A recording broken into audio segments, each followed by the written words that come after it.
talablarga binoan sizlarga har kun o'zim shug'ullanadigan mashqlarni ko'rsatmoqchiman. Bilasiz, tanamiz muskullardan iborat, ya'ni mushaklardan. Yuzimiz ham, tanamiz ham. O'shaning uchun yuzimizdagi ajinlarni yo'qotishda nafaqat yuzimiz bilan shug'ullanishimiz kerak, balki butun tanamizdagi mushaklar bilan.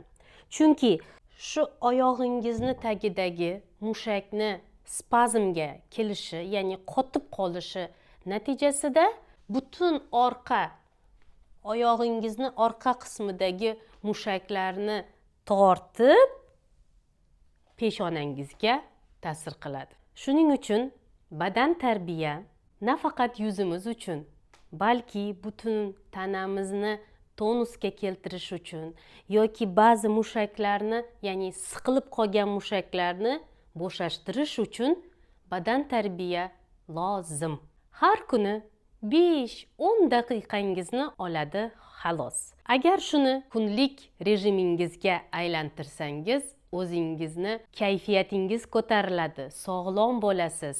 Nafaqat yuzingizga, tanangizga ta'sir qiladi badan tarbiya, balki sizning psixoemotsional holatingizga ta'sir qiladi, kayfiyatingizni ko'taradi, hayotga boshqacha qarashingizni o'zgartiradi. O'shaning uchun har kuni badan tarbiya bilan shug'ullanamiz. Boshladik. Boshida bo'ynimizdan boshlaymiz. O'ngga, chapga aylantiramiz. Mana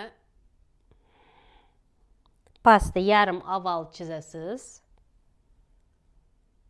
Bo'ynimiz juda ham muhim. Har badan tarbiyadan oldin bo'yin mashqlarini bajaring. Keyin pastga boshimizni egiltirib, qo'llarimiz bilan bosim ko'rsatamiz. Bu mana shu umurtqa pog'onangizni ochilishini, ya'ni cho'zilishini ta'minlaydi. Endi yelkalarga o'tamiz.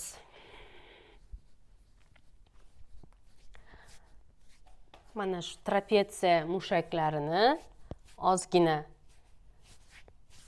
massaj bilan bo'shatib, so'ngra mashqlarga o'tamiz. Ya'ni yelkalarimizni orqaga 5 marta, oldinga 5 marta harakatlantiramiz. Endi tepaga, pastga 1, 2, 3, 4, 5. Endi qo'llarimizga o'tamiz. Oyoqlarimizni yelka kengligida ochamiz. Qo'llarimiz yelkamizni, ko'krak qafasimizni to'g'risida va belimizdan yuqorgi qismni o'ngga, chapga aylantiramiz. Ya'ni tos suyagingizni harakatga keltirmaysiz, faqat belni ustki qismi harakatga keladi. 1, 2, 3, 4, 5, 6, 7, 8, 9, 10. Endi osanka uchun ozgina mashq qilamiz. Kapalak mashqi.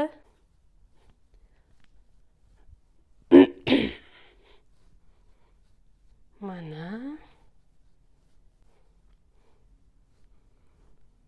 2-3 marta qilamiz.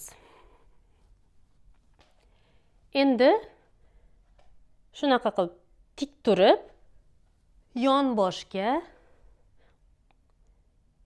ya'ni kitob deyman bu mashqni, ya'ni ochiladi kitob, yopiladi. Ochiladi, yopiladi. Har tarafni 5 marta.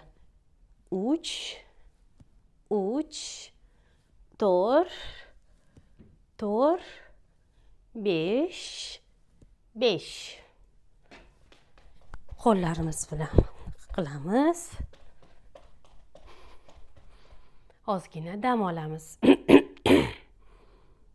Endi oyoqlarimizni yelka kengligidan sal kengroq ochamiz. Ko'rsatmoqchi bo'lgan mashqim juda oddiy ko'rinadi, lekin sizni butun vujudingizdagi mushaklar harakatga keladi. Bu mashqni o'zim bajarganimda rosa hayron qolganman. To'g'ri, hamma joyim og'rigan birinchi marta bajarganimdan keyin, lekin men tushundimki, butun vujudimdagi mushaklar harakatga kelgani uchun bu mashqni har kun bajaraman endi deb o'zimga so'z berganman. Shunaqa turamiz va mana qo'lingiz bilan oyog'ingizga tegasiz. Tekis. Mana shunaqa tutasiz qo'llaringizni va harakatga keltirasiz. Mana 2, 3, 4, 5, 6, 7, 8, 9, 10. Endi keyingi mashq. Oyoqlar yelka kengligida, qo'llarimiz ko'kragimizni to'g'risida va egilamiz endi bunaqasiga.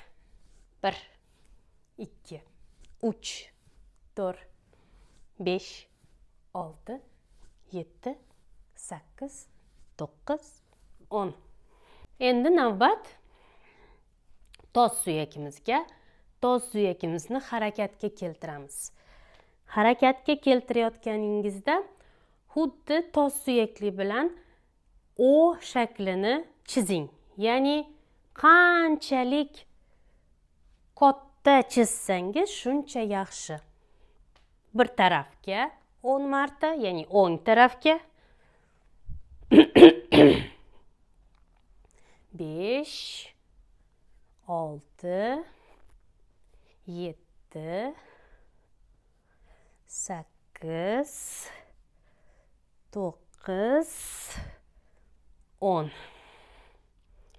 Endi chap tarafga 1, 2, 3, 4, 5, 6, 7, 8, 9, 10.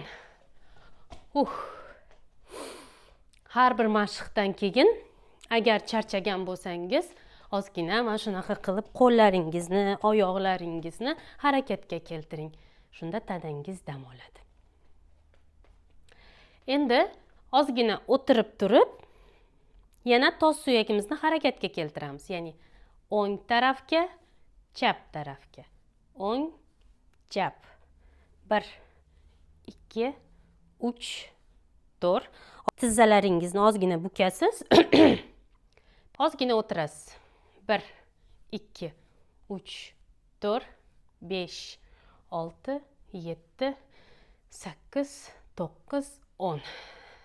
Endi ko'rsatmoqchi bo'lgan mashqim bu qorningizdagi ichki mushaklarni. Qornimizda bilasiz, mana bitta pressimiz bor, mushaklarimiz, yana ko'ndalang mushaklarimiz bor. Mana shu qismda joylashgan. Mana. Bular o'sha qorningizni tortib turish uchun xizmat qiladi bu mushaklar. Press emas, mana shu ko'ndalang mushaklar sizni qorningizni tutib turadi. O'shaning uchun bu mushaklarni mustahkamlash zarur. Nima qilamiz? Oyog'ingizni ko'tarasiz, 90 gradus qilasiz va nafas olib, nafas chiqarasiz va oyog'ingizni tutib turasiz. Boshida nimani, devorni tutib tursangiz bo'ladi. Qiynalsangiz, atak mana shunaqa qilib tutib turganingiz effekti yaxshiroq. Mana hozir uje sezyapman, oyog'imni mushaklari, qornimni mushaklari ishlab boshladi. Ya'ni tonusga kelyapti. O'sha oyog'imni tutib turish uchun qornimdagi mushaklar tonusga keldi. 30 soniya tutib turamiz. 20-30 soniya. Ana, dam olamiz. Endi keyingi oyog'imiz. 1, 2, 3, 4, 5, 6, 7, 8, 9, 10, 11, 12, 13, 14, 15, 16, 17, 18, 19, 20, 21, 22, 23, 24, 25. Ana. Endi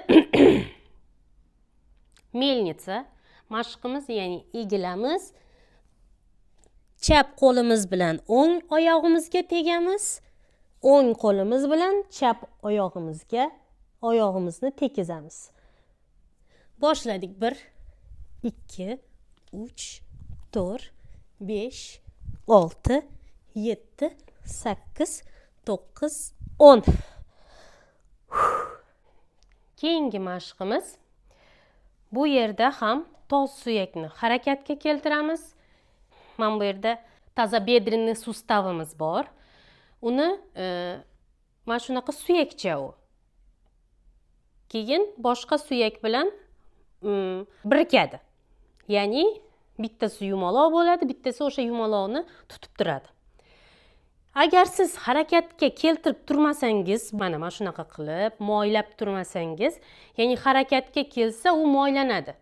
Agar siz harakatga keltirmasangiz, u qotib qoladi, zanglab qoladi. O'shaning uchun har xil keyin tazobedrenniy sustavda kasalliklar hosil bo'ladi. Bu harakatga kelmagani uchun. O'shaning uchun tazobedrenniy sustavni har doim harakatga keltirib turish kerak. Ya'ni mana shu mashqni bajarsangiz ham bo'ladi. Ya'ni oyog'ingizni tepaga ko'tarasiz, oldinga, yonboshga va pastga. Oldinga, yonboshga, pastga. Oldinga, yonboshga, pastga. 10 marta bajaramiz. 1, 2, 3. Xohlasangiz mana bunaqa qilib, ya'ni yarim doira chizsangiz ham bo'ladi. 3, 4, 5, 6, 7, 8, 9, 10. Agar mashqlarim sizga yoqqan bo'lsa, sizlardan kommentariyalaringizda o'z fikrlaringizni kutib qolaman. Agar kommentariyalarimni soni 100 dan ortsa, bu videoni davomini sizlarga ishlab beraman. Ya'ni sizlarga badan tarbiya qiziqmi, yo'qmi, shundan bilaman. Tabiiy go'zal bo'laman desangiz, mening kanalimga obuna bo'ling. Har doim go'zal va sog'lom qoling.